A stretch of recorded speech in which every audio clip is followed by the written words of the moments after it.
God, sometimes I have regrets. I think about the life not lived. You know, the woulda, coulda, shouldas, all the things I could have done differently. Ah, yes, the life not lived. You mean the life that only ever existed as thoughts in your head? Careful with those hypothetical fantasy lives. Remember, imagination has no budget. But can't we choose some paths that are better than others? You're not going to really give me that everything happens for a reason determinism stuff, are you? Surely we have agency and can make wrong choices along the way, no? Choices that lead to less of what we want and more of what we don't want? Well, if there are adjustments that you think you should make, why don't you just make them instead of ruminating about them in angst? Touché, God, I don't know. Why is it so hard to know what the best path is? Well, for one thing, every path is apples to oranges. Look, I deal with trade-offs too. I could have made it so that zebras are never killed by lions, but then all the lions would starve to death. Or I could have made it so that lions never go hungry, but then all the zebras would get eaten. How are there supposed to be lions and zebras if they both get their way all the time? Well, why didn't you just make the lions eat grass or something? Then the zebras could just be left alone. Because then they would have ended up like some weird African cow thing. I wanted lions, with big teeth and claws and rippling muscles. Plus then the zebras would have gotten slow and fat. The lions make the zebras fast, and the zebras make the lions awesome. So you're basically saying that life is just inevitably and existentially hard for every creature? Yes, but it's also existentially beautiful. Do you have any idea how it feels to be a lion taking down a zebra? It's a pretty good feeling, the lions tell me.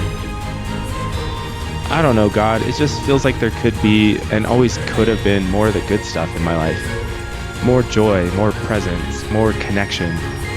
And less boredom, less pain, fewer annoying obligations.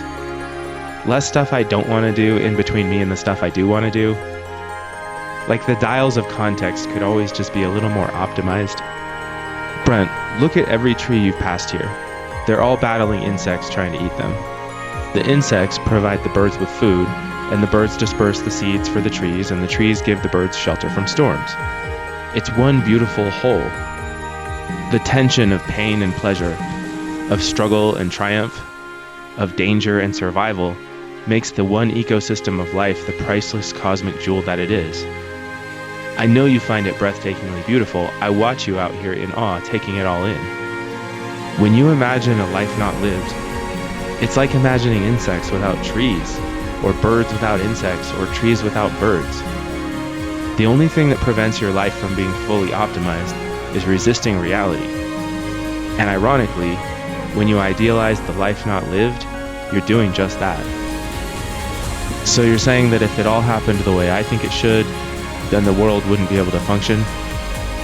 Yes. And I'm also saying that waxing lyrical about some path not taken is all talk and no action. The fantasy of how good it could have been puts you to sleep spiritually. It's not an alive place because imagination isn't life. How can you do the grueling work of dancing with the real, infinitely complex world when you're busy existing in your mental holodeck that has no resemblance to it?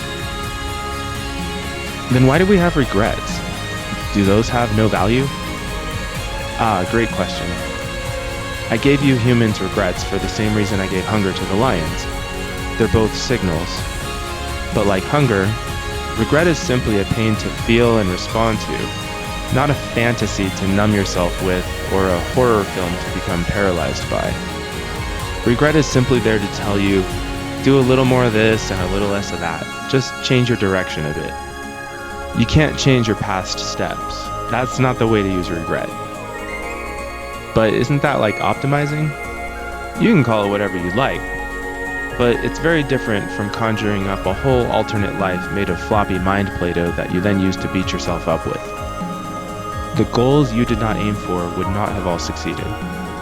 Every path not taken would have had grief, danger, and shackles that you don't have now.